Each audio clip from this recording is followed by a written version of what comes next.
Our next speaker is from land board, and it is interesting to see how new use case has been evolved.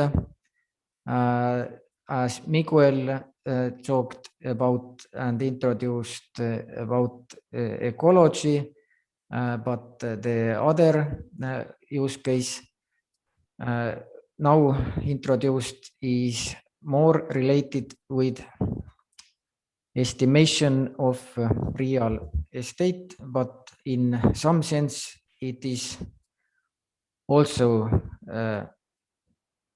connected also with estimation of ecosystems. But okay, Andres Kasekamp from Estonian land board, the floor is yours. Okay, yes, thank you. I hope everybody can see and hear me. So yeah, as Martin said, I'm Andres Kasekamp from Estonian land board, and I'm going to be talking about the usage of satellite data to define forest land price in real property transactions.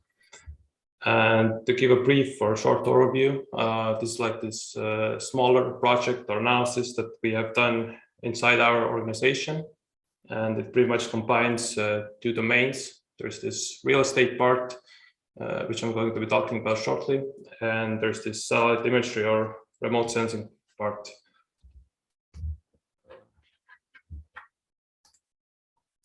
So to give a short overview of the real estate domain, I'm talking about the transactions database and mass land valuation and how it concerns and how we can use the satellite imagery there. Transactions database dates back to 1996 and is regulated by Land Cadastre Act. And it was created in order to enable land to be assessed and appraised and data reflecting the value of land to be processed. And that data is used in real estate valuations to conduct the mass valuation, which is the basis of land tax, and to analyze different market sectors, for example, apartments or agricultural land market overviews. So in the case of forest land transactions, it is important to differentiate deforested land transactions because we assess in mass valuation or analyze in market overviews or statistics on the land without buildings or forest. So it's important to identify the presence or absence of forest at the time of the transaction. But it can be said that few deforested land transactions, their share of total forest land sales are approximately 10%. Therefore, it's important to detect majority of these transactions. And it's also important for reliability and quality of appraisal models. So how we have solved it in this remote sensing and with ESTHub. We've been using the NDVI, which previous presenters touched upon briefly, but we've been really putting it into work. As it was said, it's a vegetation index that uses those two bands, near infrared and red band, to get a quantifiable measurement of the greenness of the vegetation, which gives us pretty much a good indication how much how many trees are in the given area.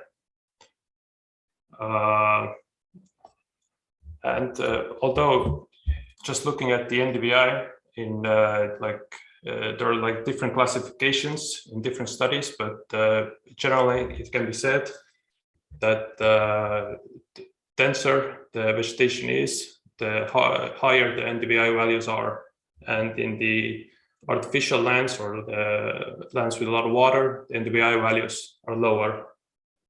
And also when there's been logging or some cutting event, the NDVI values in that given area drop significantly. So the data that I've been using, mostly Satiradu, NDVI index, we've been using this kind of internal API for it. We've also been using a fast color imagery called BDP, which we've been using to detect cloud cover. I'm gonna be talking about it in next slides. And we've also been using RGB to get like the visual confirmation to the, which is really good for the end user, the real estate evaluators. So we're using some of the WFS geometries, namely cadastral units, in which those transactions took place. And we've also been using forest registry database and the Estonian topographic database, which have info about the trees, the forested, wooded area within those cadastral units. I'm going to briefly be talking about the tools I've been using. We've been solving this task with Python, which is a great programming language for this kind of data science, data analytics type of study. And we've been using those GDAL-based bindings, raster.io and Shapely, but also NumPy and Pandas to do this kind of data manipulation there, calculating NDVI and deriving various statistics.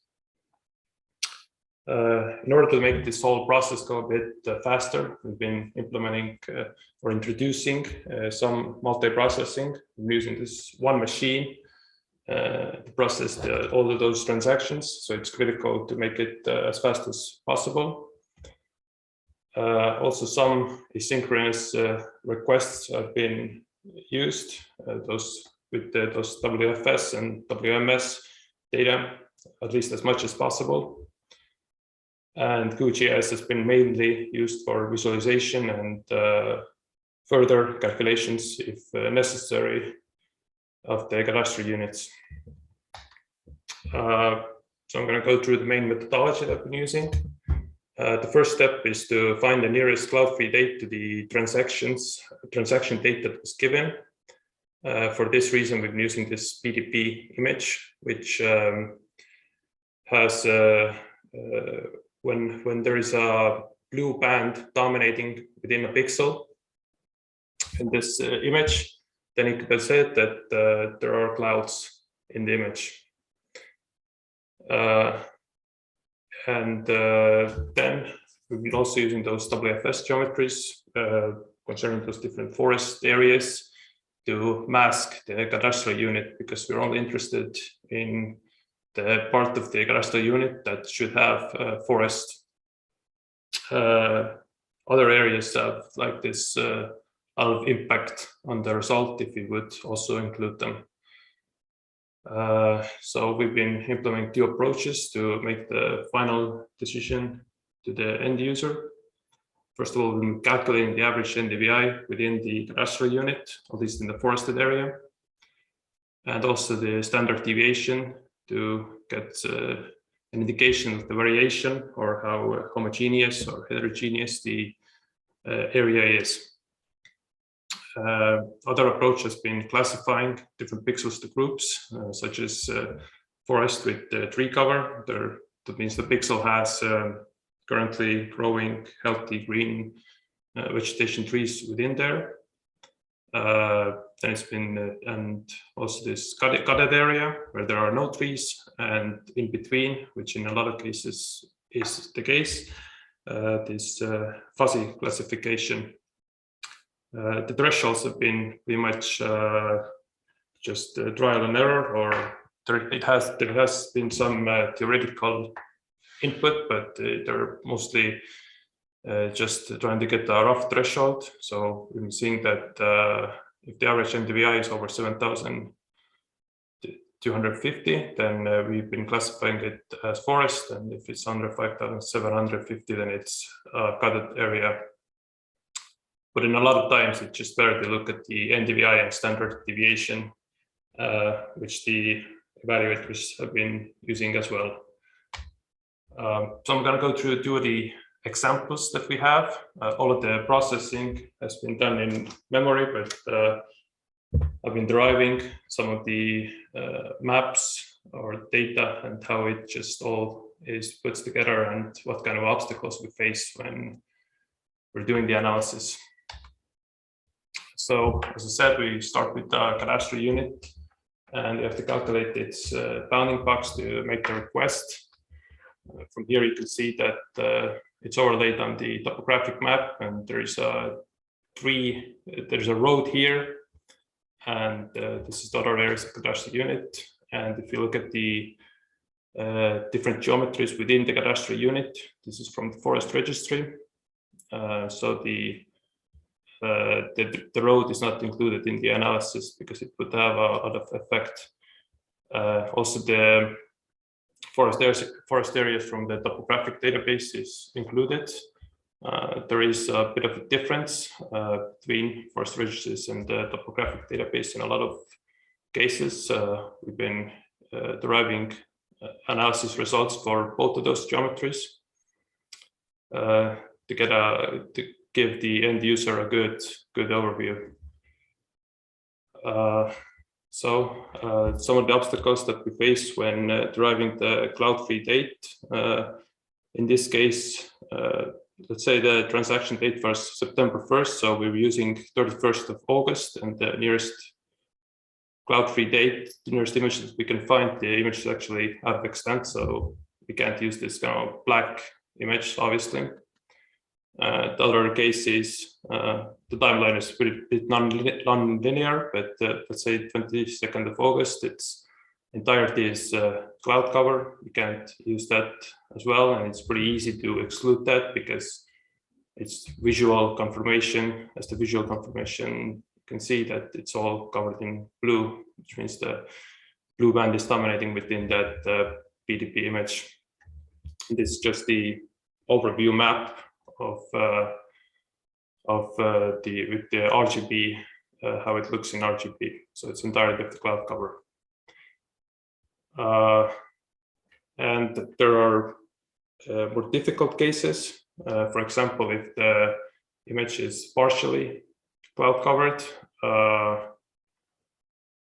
so we can see this quarter of the image, this side of the image is there's some clouds here. However, this side here, there is no cloud cover. So we could use this part of the cadastral unit, but we want to give the analysis results in its entirety. So it's critical to get a good, clean, full image. So once we come through all the dates, in this case, it took about 10 days. Which is optimal in the case of those transactions. 10 days is a good indication, or we can use that. So we land upon this date, and this is how it would look in RGB. And from there we can make the NDVI request, and you can see in this geometry, at least the NDVI values are quite high. There is not much, the standard deviation is quite low as well, which means it's kind of a homogeneous data set. There is some attribute data from a forest registry, which means there's like conifers and deciduous trees here. And we've been using that to make requests in different seasons. If there's in the case of those leaf-off trees, we can only use pretty much May to September, but conifers, we can extend the time period a little bit. So some different methods have been applied for different tree types. And the final decision that we've made is that it's forest with tree cover, but we can also analyze those individual forest registry areas there.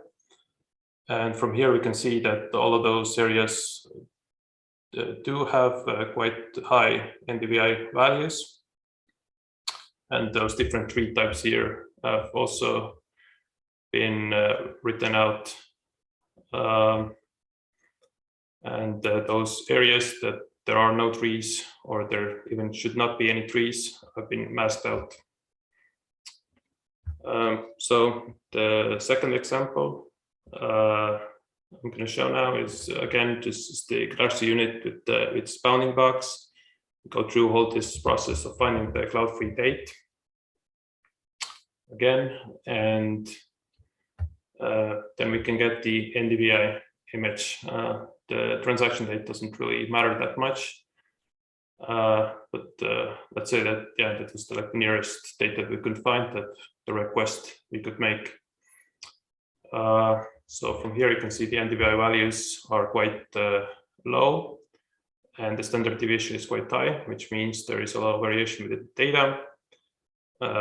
So there could be some kind of a logging process, cutting event that has taken place here. Also, there's like those conifers are the majority here. And by looking at the entirety of the data set, it can be said that it's probably there has been cutting here, or it's fuzzy, which, you know, in a lot of cases is the output that is given based on the thresholds. But by looking at the individual forest plots, it can be seen that at least this middle area here, there's the NDVI value being as low as it is. There's definitely cutting here. But in those areas, in this top corner, the NDVI is 7,000, which is like the indication that there could be some trees, although in some cases maybe not that much. And in those areas, in that lower corner, the NDVI is quite high, which is a good indication that there could still be like forested tree cover here. So it's critical to look at the individual plots as well, which the output we give as well. So in a lot of cases,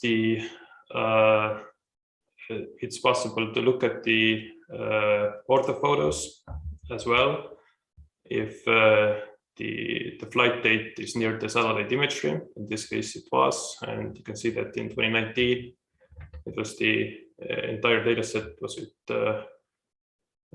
trees. However, in 2021, some C trees have been left in this cutted area, which makes the NDVI values a bit higher in that part of the cadastral unit.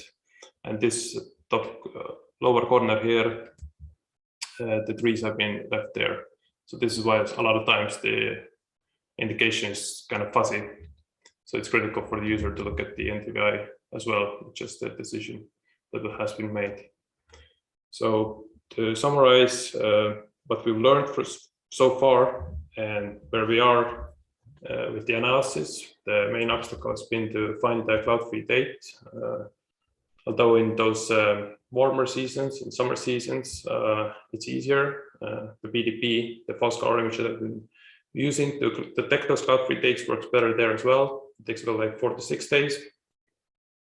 However, in like May or September, where we can still use those digitous tree types, it takes about 20 days, which may not be that optimal from that transactions database standpoint.